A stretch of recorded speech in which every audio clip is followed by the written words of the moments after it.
Bəs siz bilirdiniz ki, doğğanı balonda 3 ay belə saxlaya bilərsiniz? Bilmirdiniz. Bəs siz bilirdiniz ki, doğğaya bişəndən sonra kərə yağı atılanda çox dadlı olur?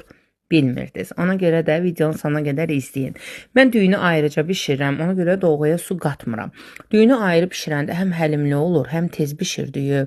Həm də düyünün bir də bişməyini gözləmirsiniz ayrıca qatıq bişəndən sonra.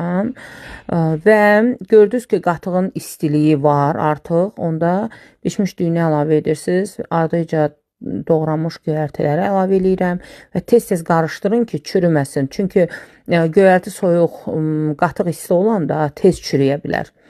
Və ən sonda kərə yağı əlavə edirəm və salam. Qatığımız qaymaqsız, yağsız olsa belə kərə yağı ilə dəhşət dadlı olur. Və mən qatığı bu cür balona yığıram, saxlayıram, aylarla da qalır. Siz də bu şəkildə aylarla istədiyiniz zaman saxlayıb